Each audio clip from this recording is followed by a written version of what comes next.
Okay, everybody, welcome back to the channel. Now today we're looking at my saltwater fish tank. As you can see, it's looking pretty good. I've been busting my ass with this thing. Let me tell you what. This hair algae really was a menace, and oh, I regret what I did when I initially saw this stuff. It was on a rock. I should have just started treating that one area and trying to fight that back on that one rock. But I went through and I figured, I'll scrub it off and I'll let the filtration go and that'll solve that.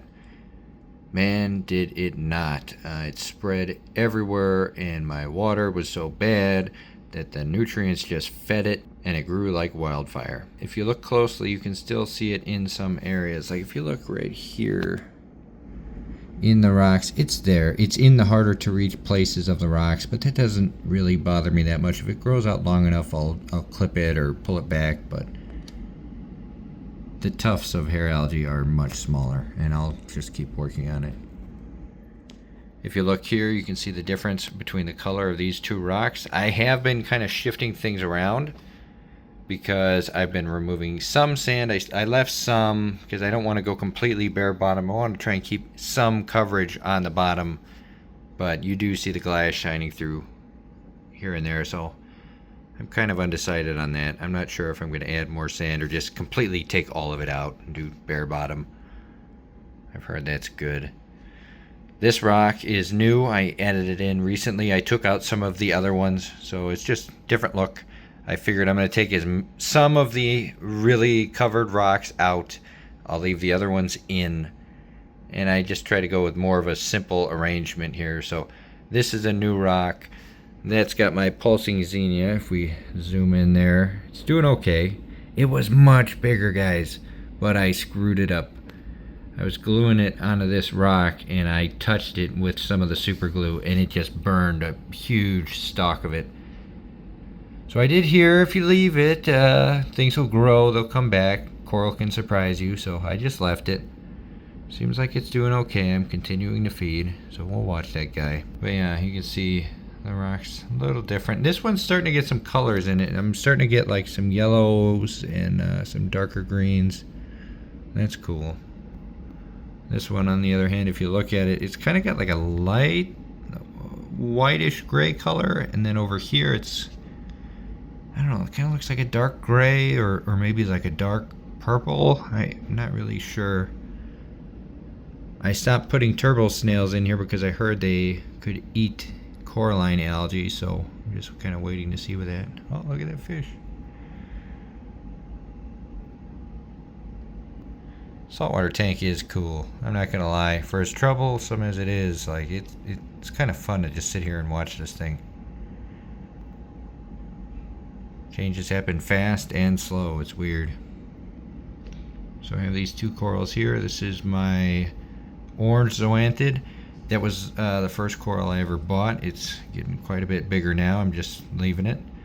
This is a newer zoanthid I bought, and man, that grows so much faster. I don't know if this one was stunted when I first got it, but wow, that one really grows. Then if you look over here, I got my mushroom. My leather, whatever you call it. It's doing pretty good. Nice, big, healthy. It's all kind of sprawled out.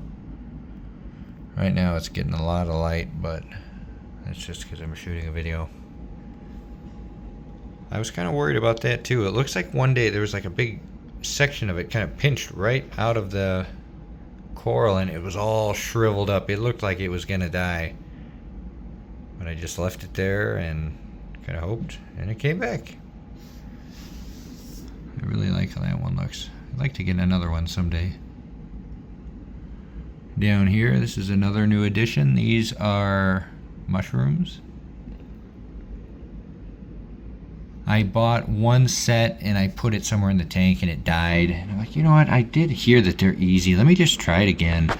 I put it in an area with less flow, kind of right here, right up behind that return. So it just kind of lightly gets peppered in that area. See, not too much flow.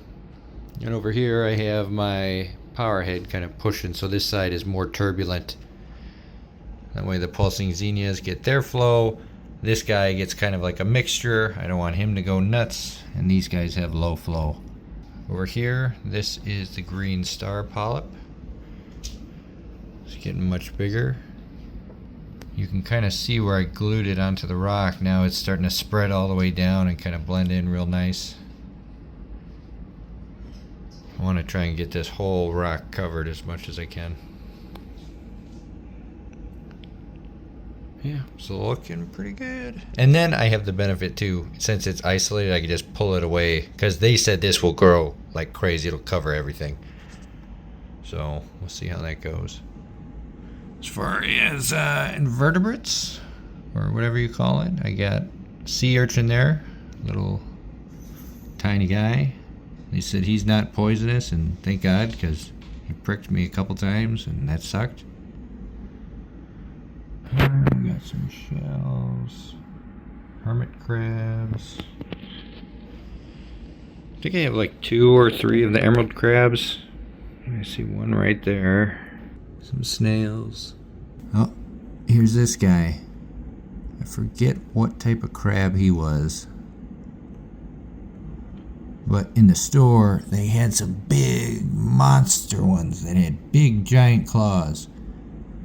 And then when I went to go buy it, the guy was like, "Hey, if you want, I'll give you this one. He doesn't look so scary." I'm like, I don't know why you think I need a crab that's not scary looking, but sure. I took him home, and they said he'll just eat different kind of algae, and he'll kind of burrow in the sand and hide, so that's cool with me. I like him.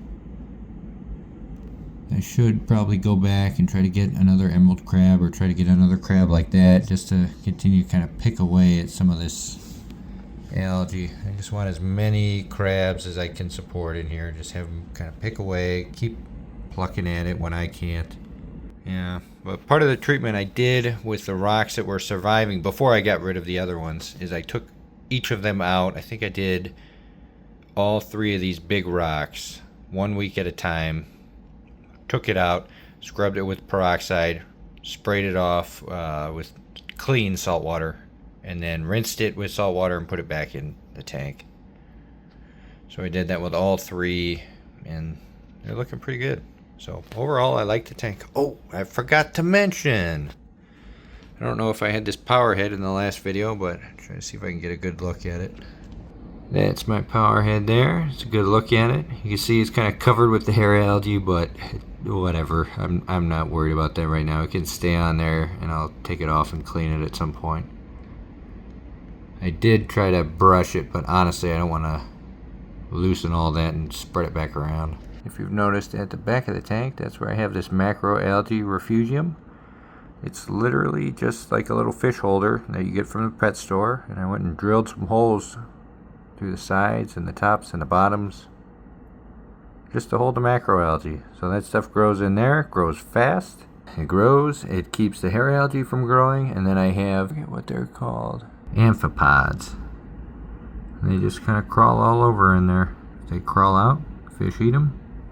It's good. And I noticed today a snail got in there. And I was thinking about it, what a great place for a snail to be. Just go around and eat all the algae on the inside of that refugium. So, kind of cool if you ask me. Well, alright, that's all I got for this week. Stay tuned. I do have some other updates coming up soon. Until next time, I'll see you later. Goodbye.